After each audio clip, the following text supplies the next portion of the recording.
थोड़ा सा 19-20 है। तो हम लोग म्यूचुअल फंड पे बात करेंगे। सबसे पहले म्यूचुअल फंड के बारे में 2 लाइन में बता देता हूँ, क्योंकि बहुत सारे लोग नए भी हैं जो अभी शायद म्यूचुअल फंड्स में जिन्होंने इन्वेस्टिंग स्टार्ट नहीं किया है, और ये उन्हीं लोग के लिए ये सेशन है भी जिन लोगों ने अभी स्टार्ट नहीं किया, क्योंकि वो एजेंट आता है आपके पास और आपको ऐसा म्यूचुअल फंड बेच देता है जिसमें उसको ज़्यादा कमीशन मिल रहा होता है। तो आज हम लोग डिस्कशन करेंगे जिसमें आप अपना म्यूचुअल फंड खुद से सेलेक्ट करके खुद से इन्वेस्टमेंट कर सकते हैं, आपको किसी को कमीशन देने की और ज़्यादा पैसे खर्च करने की ज़रूरत नहीं हो। तो selecting best mutual fund using rolling returns, ये जो कंसेप्ट जिस पे मैंने पूरी प्रेजेंटेशन बनाई है वो रोलिंग रिटर्न्स है और वैल्यूएशन है। इस पर मैंने पूरा बेस किया है और ये मैंने खुद ही बनाई है अपने से ही। तो इसको आप ध्यान से देखिएगा, इसमें गलतियाँ होंगी तो आप लोग उसको ध्यान से देख के गलतियों को पॉइंट आउट करेंगे तो मेरे लिए भी फ़ायदा होगा, क्योंकि जो भी आदमी कोई काम खुद से कर रहा है तो वो उसमें गलतियाँ ऑब्वियसली होंगी ही। After the session you would be able to understand meaning of the rolling returns क्या होती है, ये आप समझ पाएंगे। ये जिस्ट मैंने बनाई है। Best performers among the mid and small cap fund, क्योंकि हमारा जो आज का डिस्कशन है उसमें मैंने लार्ज कैप नहीं रखा है। लार्ज कैप म्यूचुअल फंड में इन्वेस्ट करने का कोई मतलब नहीं बनता है, क्योंकि लार्ज कैप ही लेना है तो आप 10 stock HDFC, ICICI bank, axis bank, Bajaj finance, ये वो जो बड़े जो 10 अच्छी कंपनियां हैं वो आप वैसे ही इंडेक्स से बाई कर सकते हैं। तो म्यूचुअल फंड बाई करके फिर कमीशन देना, मतलब म्यूचुअल फंड उसको AMC को उसकी ज़रूरत ही नहीं है। तो अगर आपको लार्ज कैप में जाना है तो आप निफ्टी 20 बाई कर लीजिए। निफ्टी 20 200-250 रुपये के हैं, ये ETF होते हैं। तो आप इनको बिल्कुल रियल टाइम में मार्केट में जाइए, जीरोधा का या ग्रो का अकाउंट खोल के और ये खरीद लीजिए। तो अगर आपको लार्ज कैप खरीदना है तो कुछ भी करने की ज़रूरत नहीं है, तो लार्ज कैप को हमने छोड़ दिया। दूसरी कैटेगरी है मल्टी कैप।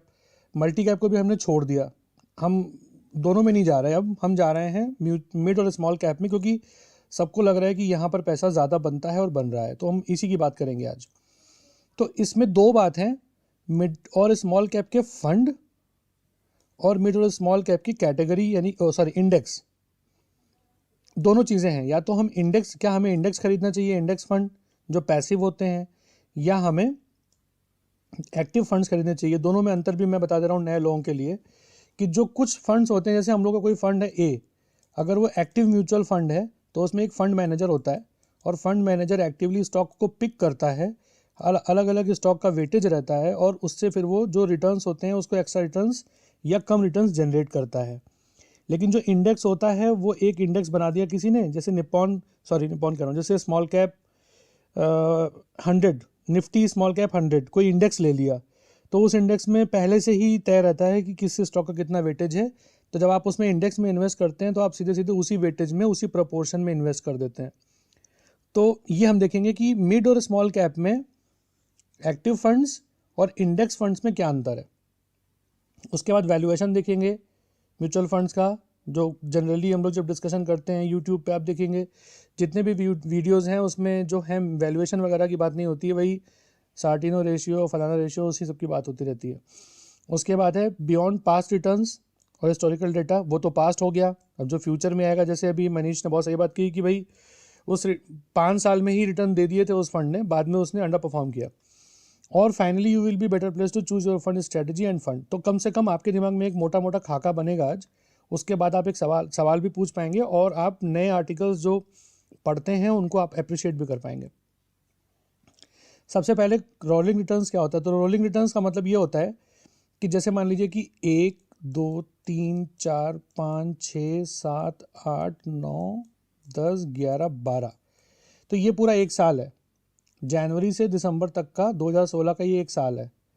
तो ये 12 महीने का आपने देखा कि इस फंड ने कितना रिटर्न दिया, तो 12 महीने में इसने 12% रिटर्न दिया। अब आपने इस वाले मंथ को छोड़ दिया और यहाँ से देखा फरवरी 2016 से यहाँ तक देखा, इन 12 मंथ्स का रिटर्न निकाला, ये वाला रिटर्न आया 20%। फिर आपने ये वाला मंथ छोड़ दिया और आपने यहाँ से रिटर्न्स निकाले, फिर 12 मंथ्स हैं, तो आप हर बार 12 मंथ्स का एवरेज निकाल रहे हैं रिटर्न, और एक एक मंथ को पीछे वाले को छोड़ते जा रहे हैं। फिर इसको छोड़ देंगे, फिर इसको छोड़ देंगे, फिर इसको छोड़ देंगे, फिर ऐसे ही करके इसको छोड़ देंगे और इसके आगे के 12 मंथ्स का रिटर्न। तो इसको बोलते हैं हम लोग 12 मंथ्स का रोलिंग रिटर्न। 12 मंथ्स का रोलिंग रिटर्न मतलब 12 मंथ्स का रिटर्न है, और रोलिंग का मतलब है कि अगली बार जब हम रिटर्न निकालेंगे तो एक मंथ को छोड़ देंगे जो लास्ट वाला होगा, जैसे हम लोग मूविंग एवरेज के केस में करते हैं। तो आई होप ये रोलिंग रिटर्न समझ में आ गया होगा सबको। इसी तरह से अगर ये 12 ईयर्स का रोलिंग रिटर्न होता, 12 ईयर का रोलिंग, तो पहले यहाँ पे पहला साल, दूसरा साल, ऐसे ये 12th ईयर होता। 12 साल का पहले रिटर्न निकालते एक साथ, फिर फर्स्ट को छोड़ देते, और फिर नेक्स्ट वाले से फिर 12 साल का निकालते। तो ऐसे करके ये पहला पॉइंट हुआ 12%। इसको ग्राफ में ड्रॉ करना हो तो पहले 12% आएगा, फिर 20% आएगा, फिर 25% आएगा, फिर 17% आएगा, फिर 17 आएगा, फिर आएगा 17 या 18, फिर 16, फिर 18, फिर 23, फिर 22 और फिर 21। तो ये ऐसा कुछ ग्राफ बन जाएगा इसका, ऐसे करके अगर हम इसको ग्राफ को ड्रॉ करेंगे इस वाले को। तो ये रोलिंग रिटर्न्स होते हैं बेसिकली। आजकल सब लोगों के दिमाग में चल रहा है कि great small cap fund theory है कि भाई स्मॉल कैप फंड्स में पैसा लगाओ और 30-40% का रिटर्न निकाल लो साल में। तो क्या ये बात सही है कि स्मॉल कैप फंड्स में ऐसे रिटर्न मिलते हैं, और या ये बात सही नहीं है? इस पर हम लोग थोड़ी सी चर्चा करेंगे। तो is there any proof that small cap mutual funds would outperform in the long term? इस पर डिस्कशन करेंगे। The short answer is no, क्योंकि हमारा जो स्टॉक मार्केट है वो बहुत नया है। स्टॉक मार्केट में जो निफ्टी स्मॉल कैप का फंड है 250 वाला, वो 2016 में ही लॉन्च किया गया था। तो 2016 से ही स्मॉल कैप फंड्स का इंडेक्स आए हैं, और 2005 का जो हमको डेटा मिलता है वो बैक टेस्टेड है। मतलब वो फंड तब एग्जिस्ट नहीं करता था, उस फंड ने उसको बैक ट्रैक करके, इंटरपोलेशन करके, वो डेटा करके अपना रिटर्न्स बताया है। इसके पहले वो फंड एग्जिस्ट नहीं करता था। तो the history is very low. 2015-16 से ही स्मॉल कैप इन्वेस्टिंग अपने यहाँ से म्यूचुअल फंड में हो रही है। तो ये देखने की बात है एक रिटेल इन्वेस्टर के लिए कि क्या मेरा पैसा सही में लॉन्ग टर्म में बनने वाला है या नहीं। Even with in this short period the small cap index has always under perform the Nifty mid cap index of 10 year rolling returns. ये बहुत 10 ईयर की ये बहुत इंपॉर्टेंट बात है। जो मैं आज देख रहा था तो उसमें मैंने देखा कि जो स्मॉल कैप का इंडेक्स है वो निफ्टी मिड कैप के इंडेक्स से अंडर परफॉर्म किया है। इसमें इंडेक्स शब्द जो है वो इम्पॉर्टेंट है। जब आप निफ्टी स्मॉल कैप 100 को निफ्टी मिड कैप 100 से कंपेयर करेंगे, या निफ्टी स्मॉल कैप 250 को निफ्टी मिड कैप 150 से कंपेयर करेंगे, तो आप देखेंगे कि मिड कैप के इंडेक्स के रिटर्न जो हैं स्मॉल कैप से ज़्यादा हैं। जबकि गागा मचा हुआ है पूरे मार्केट में कि साहब स्मॉल कैप में इन्वेस्ट करिए। तो दो बातें हैं, एक तो एक्टिव फंड और दूसरा इंडेक्स। तो स्मॉल कैप इंडेक्स जो है इसको मिड कैप इंडेक्स के साथ तुलना करेंगे जब आप, तो आप पाएंगे कि मिड कैप का इंडेक्स ज़्यादा परफॉर्म किया है। तो अगर पैसिवली आपको इन्वेस्ट करना है, तो आपको अगर इंडेक्स में करना है तो स्मॉल कैप इंडेक्स की बजाय मिड कैप इंडेक्स ने अभी तक ज़्यादा रिटर्न दिया है। अब आगे कौन क्या देगा वो हम आगे देखेंगे। This trend is also observe in the US stock markets. वहाँ पर भी मिड कैप ने स्मॉल कैप इंडेक्स की तुलना में अधिक रिटर्न दिया है। तो क्लियर कट विनर जो है हमारा इंडेक्स में मिड कैप है, स्मॉल कैप दोनों में लूजर है। Aside from the sporadic data points, the small cap index has never outperformed in the mid cap index। वही वाली बात हो गई। और ये हम लोग माइक्रो कैप में भी देख सकते हैं। जैसे कई बार एक नया माइक्रो कैप इंडेक्स लॉन्च हुआ है और उस पर एक पैसिव फंड लॉन्च हुआ है, मोतीलाल ओसवाल माइक्रो कैप 250। उसको लेके काफ़ी उत्साह था, बट वो एक इंडेक्स है। तो माइक्रो कैप देख के ये मत सोचिए कि वो नेसेसरली स्मॉल कैप को या मिड कैप को बीट कर देगा। इट इज़ नॉट नेसेसरी, कर भी सकता है। ये चीज़ जो है, मैं थोड़ा कुछ खाता भी रहूँगा, लगातार बोलते बोलते कुछ पीता भी रहूँगा, तो आप लोग थोड़ा सा बेयर करिएगा।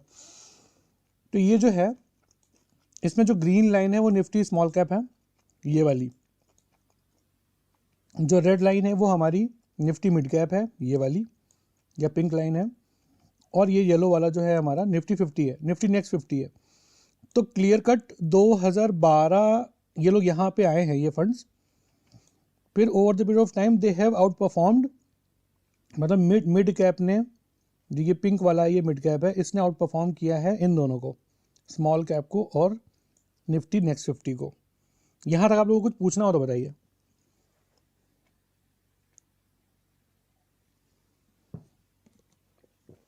Thank you. But what about the actively manage small cap fund? Nifty क्या है? हाँ, निफ्टी नेक्स्ट 50 क्या है? निफ्टी नेक्स्ट 50 का मतलब है कि जैसे टोटल आप यहाँ पे मार्केट कैप के हिसाब से, मार्केट कैपिटलाइजेशन का मतलब होता है कि किस कंपनी को मार्केट ने कितना कैपिटलाइजेशन दिया है, मार्केट कैप कहते हैं उसको। इसकी मार्केट कैप की परिभाषा ये है कि जैसे टाटा मोटर्स के एक शेयर का भाव मान लीजिए 500 रुपये, और टाटा मोटर्स के मान लीजिए कुल मिला के 1 करोड़ शेयर हैं, तो 1 करोड़ गुणे 500 मतलब हो गया 500 करोड़। तो 500 करोड़ उसका टोटल शेयर की वैल्यू हो गई जो आउटस्टैंडिंग है, इसको बोलते हैं मार्केट कैप। तो मार्केट कैप जिस कंपनी का जितना बड़ा है उसको उतनी बड़ी कंपनी मानते हैं। तो इंडिया में रिलायंस पहले था, अब HDFC है, क्योंकि मर्ज हो गया है।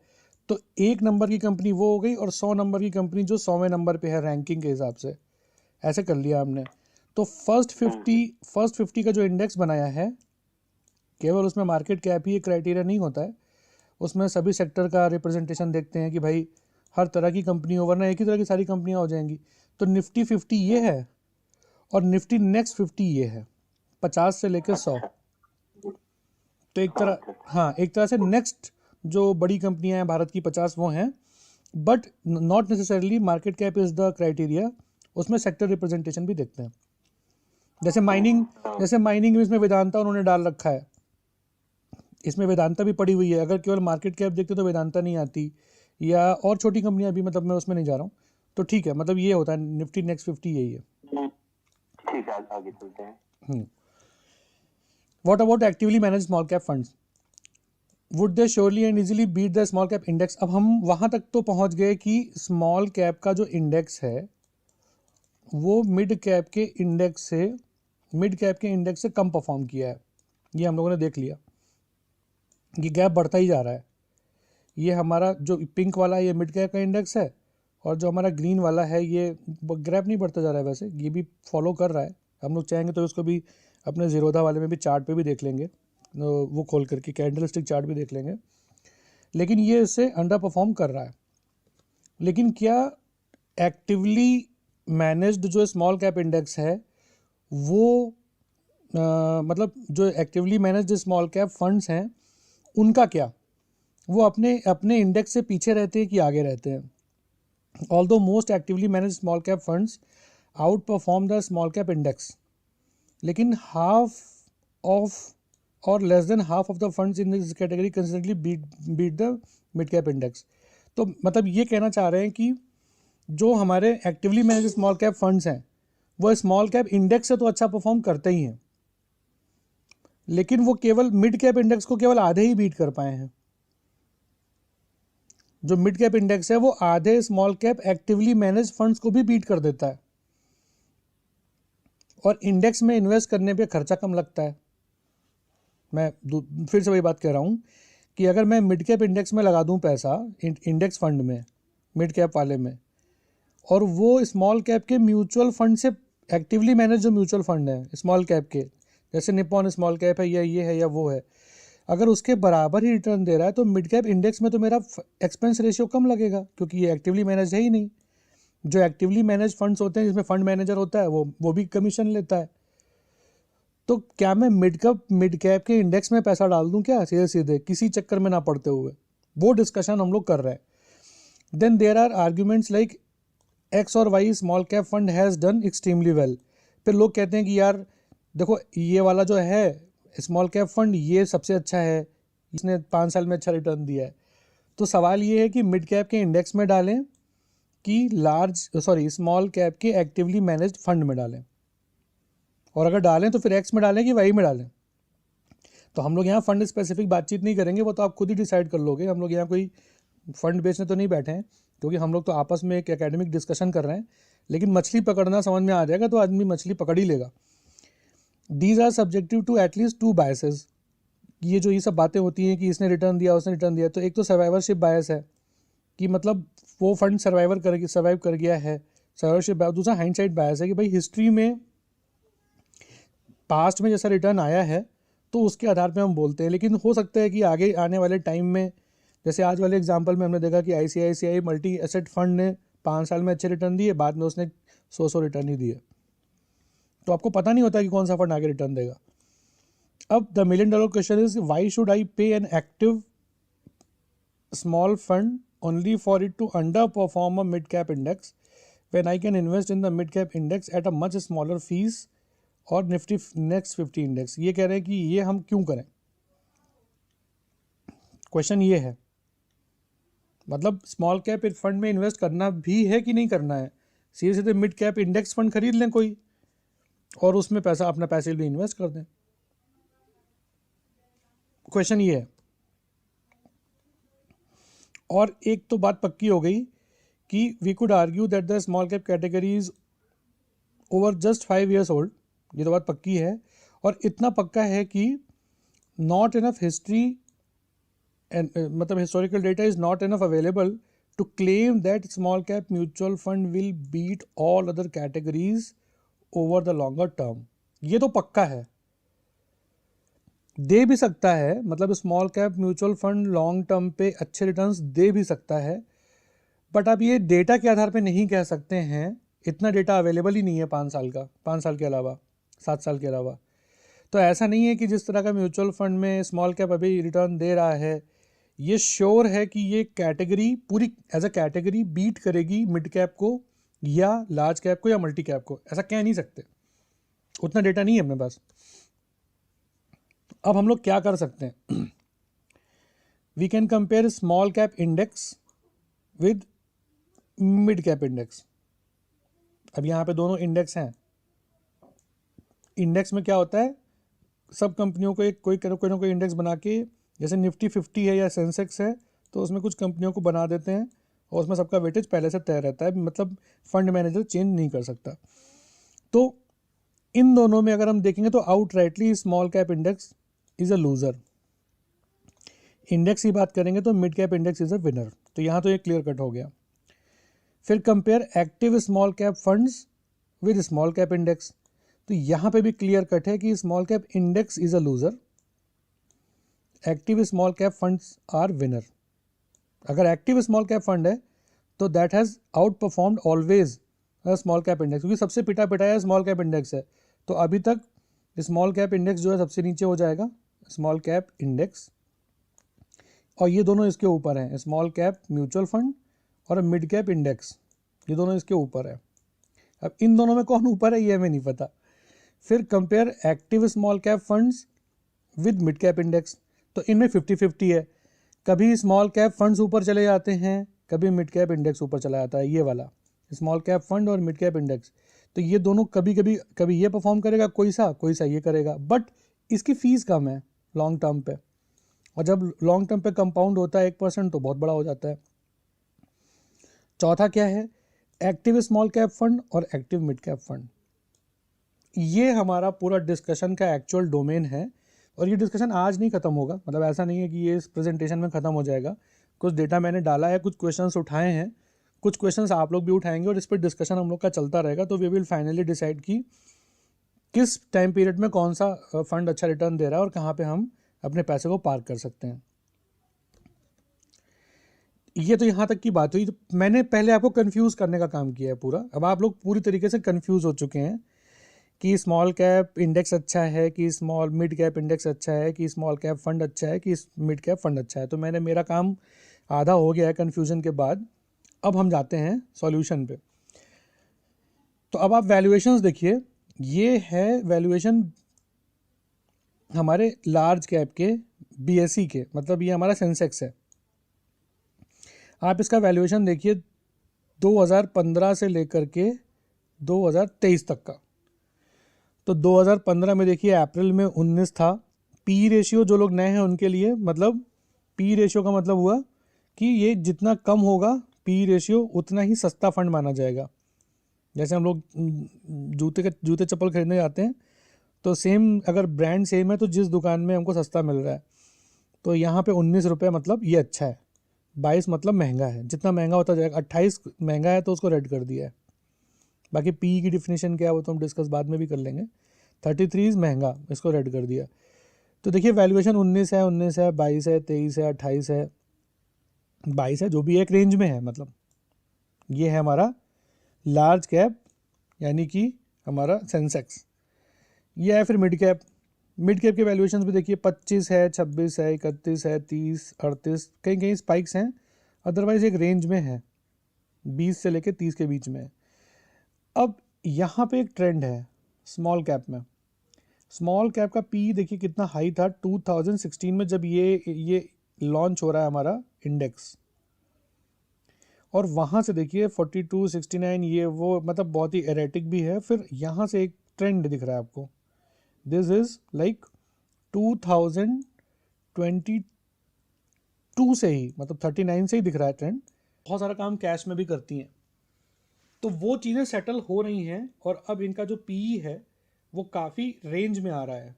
और शायद देख लीजिए इसीलिए अप्रैल जो ये है ना, इसमें 223 वाला जो डेटा पॉइंट है, दैट corresponds टू अप्रैल 2023 में ही रैली भी आई है।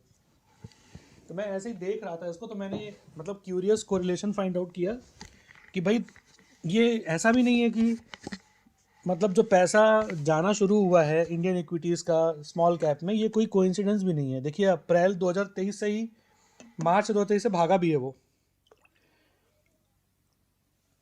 मार्च 2023 से भागा है, क्योंकि यहाँ पे पी रेशियोज बहुत अट्रैक्टिव हो गए हैं। अगर आप उसको मिड कैप उससे कंपेयर करें तो 23 है इसका, कहाँ गया मेरा कर्सर, ये 23 है, ये भी 23 है, और ये भी 23 है।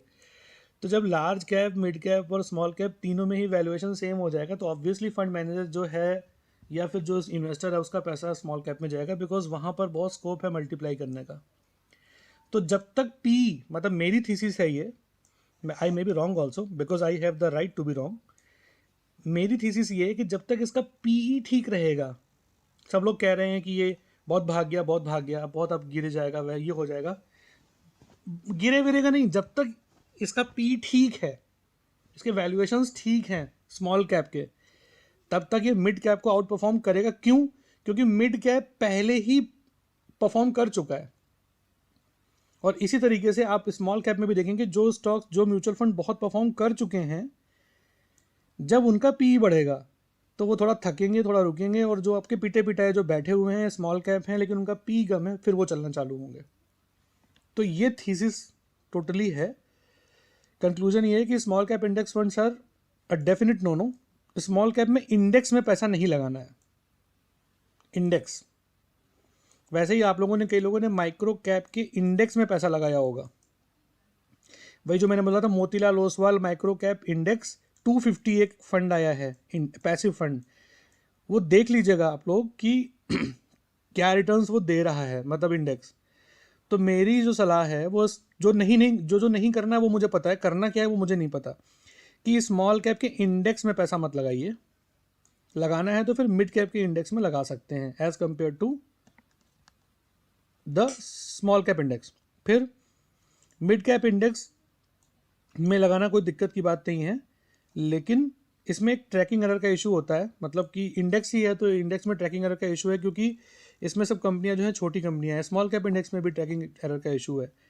तो हाँ, किसी ने कुछ पूछा है, एक सेकेंड मैं इसको बैक करता हूँ।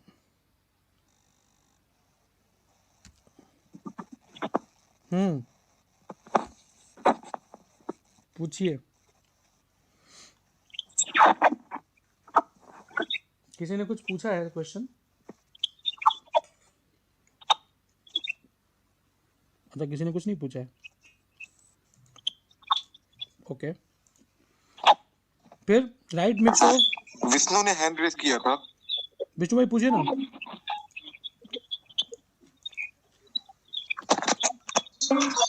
हेलो सर, आ रही आवाज क्या? बिल्कुल आ रही।